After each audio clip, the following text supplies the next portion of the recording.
역사에 이름을 남긴 인물들은 항상 후대 사람들에게 많은 이야깃거리를 제공합니다. 이런 이야기들 중에는 이들이 실제 역사에서 남긴 업적에 관한 것들도 있지만 그와는 직접적으로 상관이 없는 흥미 위주의 것들도 많습니다. 나폴레옹의 이야기는 이에 해당하는 전형적인 사례입니다.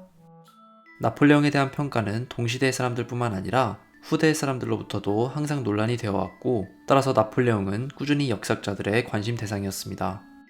나폴레옹은 동시에 자신의 역사적 업적과는 직접적으로 상관이 없는 많은 이야깃거리를 낳았습니다. 나폴레옹의 키가 작았다거나 나폴레옹이 항상 외투 안에 한쪽 손을 넣고 다녔다는 것에 근거한 음모론이 대표적입니다. 그렇다면 나폴레옹은 실제로 키가 작았을까요?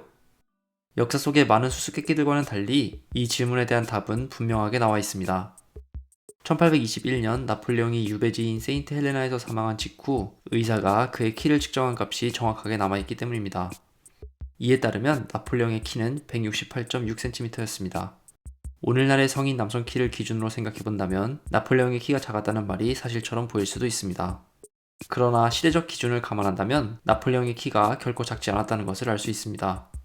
예를 들어 1835년 프랑스 군대에서 시행된 신체 검사 결과를 보면 당시 징집된 남성들의 평균 키는 162cm였습니다. 그러니까 나폴레옹은 적어도 일반적인 기준으로는 오히려 키가 큰 편에 속했던 것입니다. 나폴레옹이 동시대의 일반적인 사람들보다 키가 큰 편에 속했다면 왜 나폴레옹을 둘러싸고 키가 작다는 소문이 퍼졌는지에 관해서 자연스럽게 의문을 가지게 될 수 있습니다. 가장 먼저 떠오를 수 있는 생각은 나폴레옹이 당시까지만 해도 충분한 영양을 섭취하지 못한 일반적인 사람들보다는 키가 컸을지언정 먹을 것이 부족하지 않았던 상류층 기준으로는 여전히 작았던 것이 아닐까 하는 의문입니다.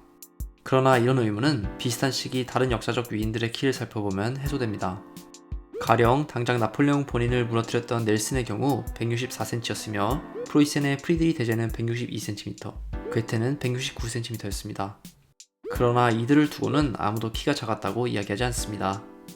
이것 외에도 나폴레옹의 키가 실제보다 작은 것으로 역사 속에 남은 이유에 대한 여러 가지 추측들이 있었습니다.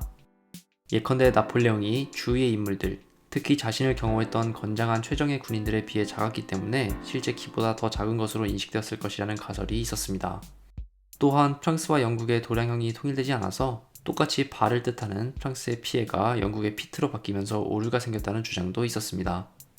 이들 모두는 나름대로의 타당성을 가지고 있지만 그렇다고 나폴레옹이 키가 작은 인물의 대명사로 역사에 남은 것에 대한 이유를 온전히 설명할 만큼의 설득력은 가지고 있지 않습니다.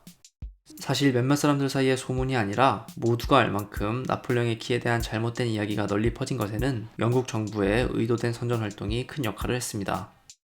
나폴레옹이 집권한 프랑스와 큰 갈등을 겪었던 영국 정부는 이를 위해 특히 미디어를 적극적으로 활용했는데 정치 풍자 화가로 유명했던 제임스 길레이를 지원해준 것이 대표적인 사례입니다. 정부의 지원을 받은 길레이는 나폴레옹을 희화화하기 위해서 그를 일부러 작고 볼품없게 그렸고 그가 그린 그림은 영국에서 널리 퍼지기 시작했습니다. 이후 워털루에서 패전하면서 나폴레옹은 몰락했지만 영국 정부가 굳이 나폴레옹의 키에 관한 소문을 바로잡을 필요는 없었습니다. 영국 정부는 오히려 이런 인식이 유지되도록 여러모로 직간접적으로 노력했는데 트라팔가 광장에 세운 넬슨의 동상이 대표적인 사례입니다. 이 동상은 기둥이 46m, 그리고 그 위에 서 있는 넬슨의 동상이 5.5m 높이로 세워졌는데 이는 나폴레옹이 아직 집권하고 있을 때 파리에 만들었던 44m 높이의 그의 동상보다 약간 더 높은 것이었습니다. 나폴레옹의 키가 실제로 작지 않았다는 것은 그가 죽은 직후부터 관심 있는 이라면 누구든지 쉽게 확인할 수 있는 사실이었지만 막상 여러 학자들조차 이를 알고 있으면서도 일부러 그의 이름을 사용하기도 했습니다. 예를 들어 나폴레옹이 사망하고 100년이 조금 넘게 지난 1926년 오스트리아의 의사이자 심리학자였던 알프레드 아들러는 나폴레옹 컴플렉스라는 개념을 발표했습니다. 아들러는 이 개념을 통해 키가 작은 남성은 일반적으로 자신의 키에 열등감을 느끼게 되고 이를 극복하고자 대신에 사회적 성공에 더 몰두하게 된다는 주장을 펼쳤습니다. 나폴레옹 컴플렉스의 내용은 시간이 지나면서 여러 방면에서 학문적인 비판을 받으면서 오늘날에는 더 이상 유효하지 않은 것으로 받아들여지지만 이 개념의 대중화 자체가 나폴레옹의 키가 작았다는 집단적 인식을 더 키운 결과를 낳았다는 것은 쉽게 이해할 수 있습니다. 아들러가 살았던 시기에도 마음만 먹으면 나폴레옹의 실제 키를 쉽게 알 수 있었는데 결과적으로 아들러는 자신이 고안한 개념이 사람들의 뇌리에 쉽게 박히기를 원해 잘못된 정보라는 것을 알고 있음에도 불구하고 이를 이용한 것이 되었습니다.